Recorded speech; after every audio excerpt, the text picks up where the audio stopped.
Il est désormais temps de créer du contenu. Pour générer un article, il vous suffit de cliquer sur l'onglet Create. Il y a deux modes, un simple, en 3 clics, et un custom, avec plein d'options. Voyons d'abord ensemble le mode simple. On entre donc une requête, on choisit sa langue, puis on affecte un site à ce contenu.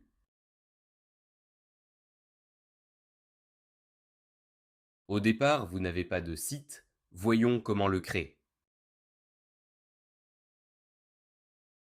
Si vous disposez d'un WordPress, vous allez pouvoir bénéficier de la publication automatique du contenu et de ses mises à jour futures.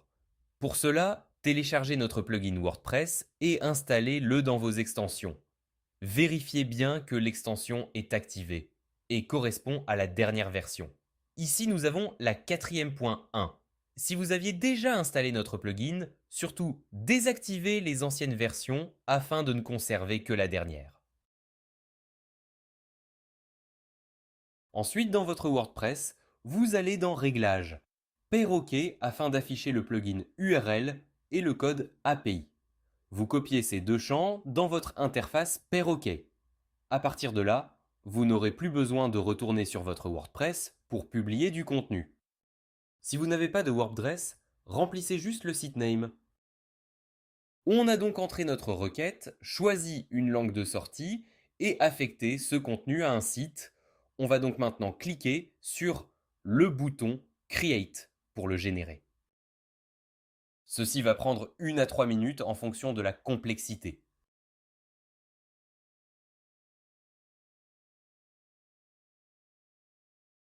La génération du contenu est désormais terminée. Nous pouvons donc maintenant éditer notre contenu, si besoin, en cliquant sur le bouton Edit.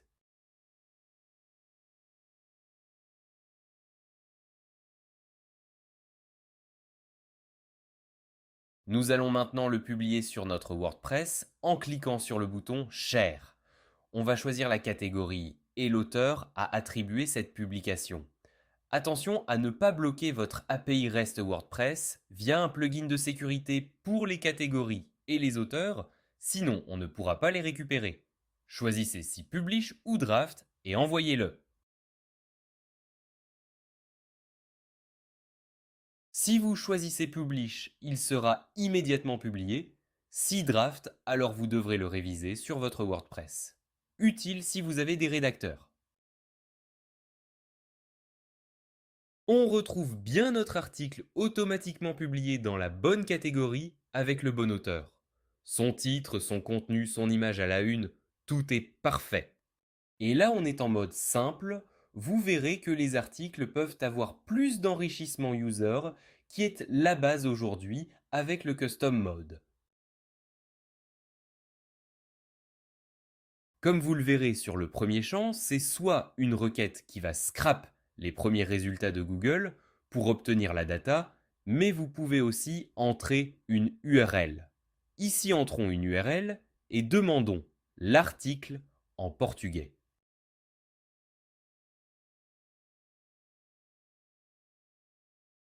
En bref, si requête, on obtient la data des premiers résultats, si URL, on utilise la data de cette URL.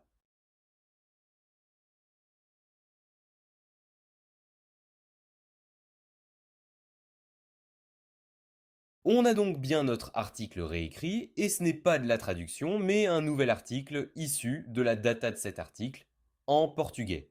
Publions, et voilà, nous l'avons sur notre site. Version portugaise à partir de n'importe quelle URL dans n'importe quelle langue.